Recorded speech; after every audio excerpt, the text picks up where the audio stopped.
Guys welcome back to our channel NK classes. तो पिछले video में हमने साइंस के पहले chapter chemical reaction and equation को कंप्लीट किया था। तो आज की वीडियो में हम आपके दूसरे chapter acid base and salt को स्टार्ट कर रहे हैं। तो इसलिए इस चैप्टर को पढ़ने के लिए हमें सबसे पहले एसिड को जानना होगा। तो first of all we have to read the properties of acid. तो सबसे पहले हमें एसिड यानी कि अम्ल की प्रॉपर्टीज़ को जानना होगा। तो इसकी पहली प्रॉपर्टीज़ है these are sour in taste, मतलब एसिड का टेस्ट, अगर एसिड को हम अगर टेस्ट करते हैं तो उनका टेस्ट खट्टा होता है। They turn blue litmus to red litmus, और अगर हम किसी ब्लू लिटमस पेपर को एसिड में डालेंगे तो वो रेड में कन्वर्ट हो जाएगा। और इसकी तीसरी प्रॉपर्टी है they give H+ ions in aqueous solution. अगर हम किसी एसिड को एक्वस सॉल्यूशन या फिर वाटर या फिर H2O के सॉल्यूशन में हम डालते हैं तो वो उसके साथ रिएक्ट करके H+ आयन्स लिबरेट करेगा। अब इसकी फोर्थ प्रॉपर्टी आती है acids corrode metals. Acid corrode metal मतलब एसिड की जब मेटल के साथ रिएक्शन होती है तो एक रिएक्शन होती है जिसे हम कोरोजन कहते हैं। अब कोरोजन रिएक्शन क्या होती है? कोरोजन रिएक्शन में जब एसिड और मेटल एक साथ रिएक्ट करते हैं तो वो एक मेटल को हम कह सकते हैं, मतलब वो मेटल को एक तरह से हानि पहुंचाने लग जाता है या फिर मेटल को हम एक तरह डैमेज करने लग जाता है। तो हम इसके एसिड, अब हम इसके एसिड्स देखते हैं। तो सबसे पहले एसिड हम देखते हैं स्ट्रॉन्ग एसिड। स्ट्रॉन्ग एसिड में पहला हाइड्रोक्लोरिक एसिड जो कि HCl, सल्फ्यूरिक एसिड जो कि H2SO4। वीक एसिड में देखेंगे acetic acid, oxalic acid, citric acid. अब हम बेसिस देखते हैं। तो बेसिस पे हमें पहले इनकी प्रॉपर्टी देखते हैं। तो these are bitter in taste, मतलब जो बेस होते हैं उनके टेस्ट मतलब कड़वा होता है। और they turn red litmus to blue, अगर किसी रेड लिटमस पेपर को हम बेस में डालेंगे तो वो ब्लू में कन्वर्ट हो जाएगा। They give OH- ion in aqueous solution. Same acid की तरह अगर हम बेस को भी एक्वस सॉल्यूशन या फिर वाटर या फिर H2O में डालेंगे तो वो उसके साथ रिएक्ट करके OH- आयंस हमें लिबरेट करेगा। और सोपी इन टच, मतलब जो बेस होते हैं उनके जो अगर हम उन्हें टच करते हैं तो वो एकदम साबुन की तरह ऐसे फील होते हैं। इसके एग्जांपल देते हैं जैसे स्ट्रॉन्ग बेसिस NaOH और KOH, सोडियम हाइड्रोक्साइड और पोटेशियम हाइड्रोक्साइड, और वीक एसिड NH4OH।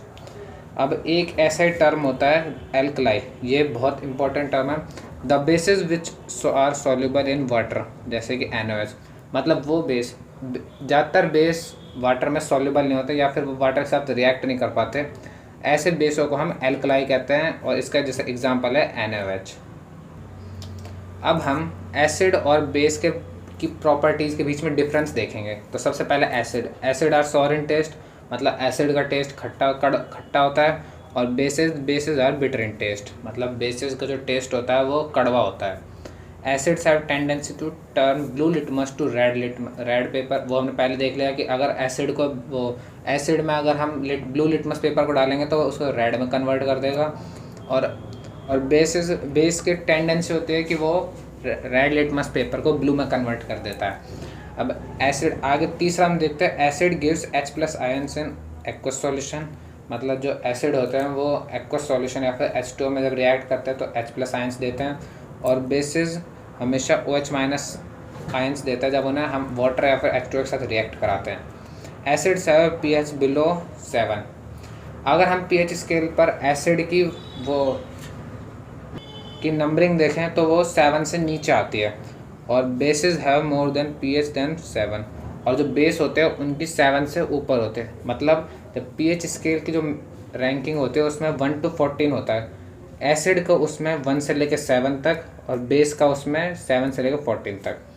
अगर कोई एसिड वीक है तो वो 7 और 6 या फिर 5 के इनके आसपास होगा। और अगर कोई एसिड बहुत ज़्यादा स्ट्रॉन्ग है, जैसे H2SO4 की जो pH स्केल पर जो वैल्यू होती है वो 1.5 के समथिंग होती है। वैसे बेस में अगर कोई बेस 7 या फिर 9 या फिर 8 के आसपास है तो वो वीक बेस होगा। और अगर उसकी pH स्केल वैल्यू 14-13 के आसपास है तो वो काफ़ी स्ट्रॉन्ग बेस होगा।